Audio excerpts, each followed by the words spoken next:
Cada dia Jesus salvava, cada dia Jesus batizava, e acrescia o número. Só tem um jeito: ameaça. Se vocês continuarem pregando e ensinando nesse nome, a morte de Jesus era para pará-los, mas eles pensavam que o Espírito Santo não ia continuar. Mas perderam, porque eles continuavam pregando e ensinando. Vem as prisões, prendiam eles, não resolveu, aleluia. O anjo soltava eles, vem a morte, temos que matar, para ver se desiste. Como? Vamos matar o pastor presidente, o apóstolo Tiago. Se nós matarmos, então tem que ter a ordem de Roma.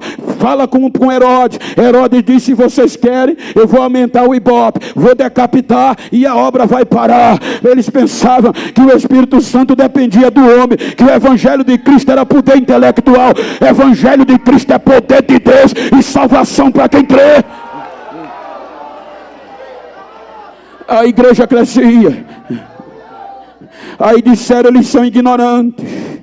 Como eles acreditavam no poder do intelectual, eles são analfabetos. Então vamos usar a leitura, a lei e o conhecimento da lei. Temos que encontrar um doutor bom que possa prendê-los e fazê-los desistir pela lei. Aí é quando aparece o grande Saulo de Tarso, o melhor na idade dele, sobre todo ele sobressaía. Então vão e nomeiam Saulo de Tarso para quê? Parar a ação dos crentes. Então não sabia ele que era o Espírito Santo que fazia. Aí o doutor Saulo entra pela lei, fariseu, rigoroso, bem dedicado, e prende crente, mata crente, assola crente. Tanto que a Bíblia diz que exceto os apóstolos, mas os outros fugiram de Jerusalém. Mas fugiam, quem não desistia? Mas muitos desistiram. Mas olha o que é que faz. Eles com medo, fugitivos. Mas a Bíblia diz que por onde eles pregavam, falavam do poder do Evangelho de Jesus. Chegam em Samaria.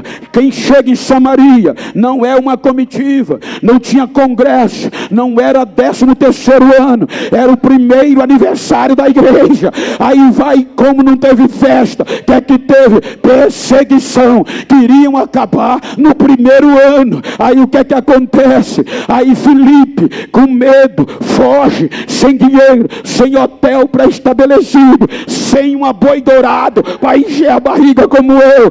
Ele chega em Samaria, e em Samaria quem comandava era Simão, o grande poder, o mágico, pela arte da magia, tinha consideração do povo. Agora chega um crente liso, sem estudo, sem dinheiro, sem hotel, mas cheio do Espírito Santo de Deus. Ele chega e vai pregar o Evangelho. O Evangelho arrebenta Samaria. O Espírito Santo sacode Samaria, até Simão o mágico aceita o Evangelho de Jesus como Salvador da sua alma. Outros vão para Damasco e vão pregar, e o Espírito Santo vai agindo em Damasco. Primeiro século da igreja. E a Damasco, diz a Bíblia, que as pessoas se convertiam. Aí a notícia chega em Jerusalém. Aqueles crentes estão virando Damasco de perna pro ar. E lá está crente salvando todo dia. Aí o doutor Saulo, cheio de leitura, cheio de diploma, cheio de decoração, diz: eu vou lá. Se eles não desistirem, eu vou trazer preso. Se eles não quiserem vir, eu mato lá. Pediu ordem jurídica e sacerdotal e vai para lá. Diz a Bíblia que ele pede escolta policial. Quando ele vai chegando perto de Damasco, ao meio-dia, ou perto do meio-dia, quando o sol é mais quente, quando a coroa do sol atinge o nível máximo da glória, 2 milhões de graus Celsius ao meio-dia, aí ele diz que desceu do céu um facho de luz que brilhava mais do que o sol em pleno meio-dia, e ele cai e só tem o direito de dizer: quem tu és? Eu sou Jesus, a quem você está perseguindo.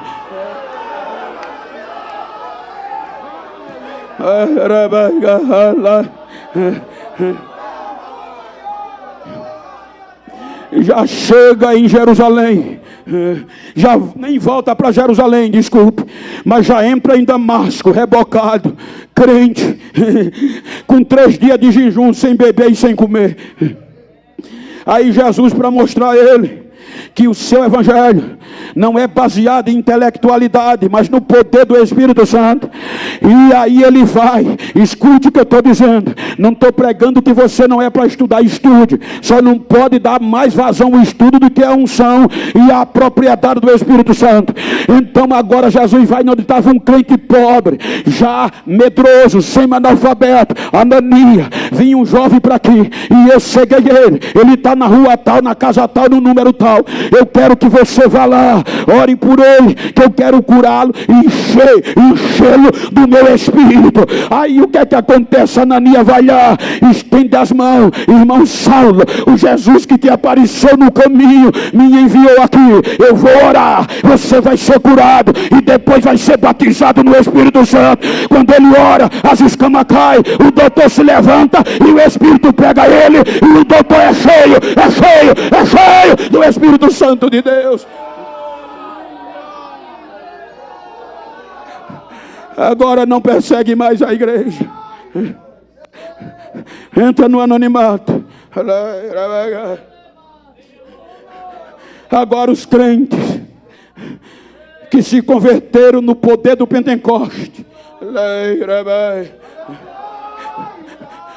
fugindo, primeiro século, invade a Ásia e a Europa, Roma.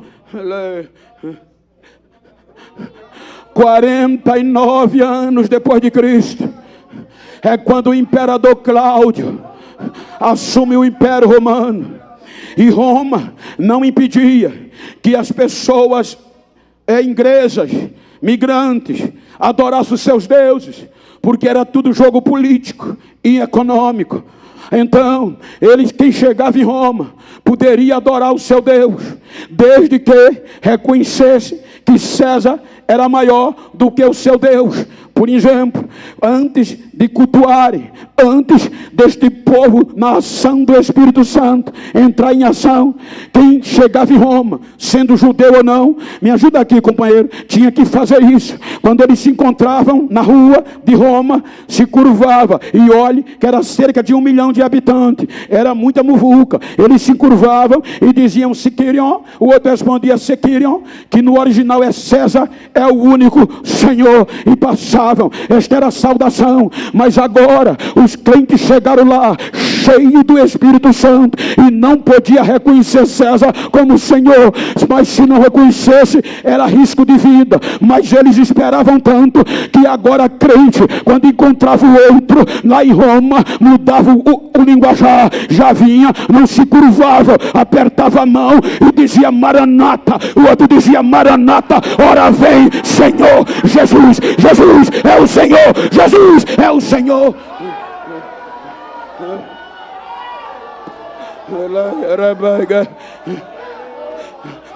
Pode olhar que por causa disso o imperador Cláudio expulsou todos os judeus e crentes que estivessem em Roma, porque diz o escritor Suetônio, foram expulsos por causa de um nome, de um certo Cristo que eles pregavam e acreditavam ser Senhor acima de todos. Expulsou de Roma, mas não parou. Aí em 54 depois de Cristo, Nero assume o poder do império e toca fogo em Roma perto dos anos 60 a 64 depois de Cristo. Aí bota a culpa nos crentes e diz: agora não vão resistir, vamos acabar com eles. A história diz que ele começou a queimar os crentes, a ponto de faltar lenha. A ordem era dizimar. Se faltou lenha, é porque eles eram queimados, mas não desistiam. Faltou lenha, põe nos postes, colocava nos postes, o fogo pegava, mas eles não paravam, e a igreja crescia. Quem via crente sendo queimado se convertia pela ação do Espírito Santo. Pegavam famílias inteiras.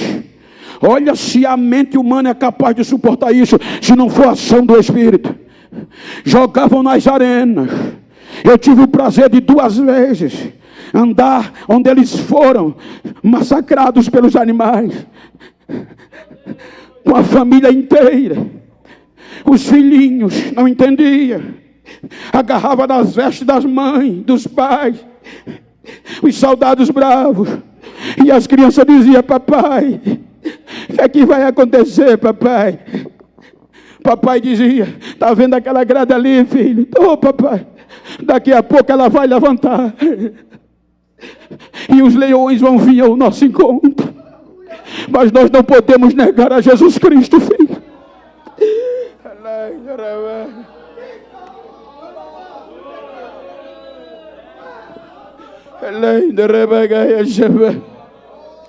Eu tive pregando na Itália. Para o mês eu vou ter o prazer de ir em Roma e Milão.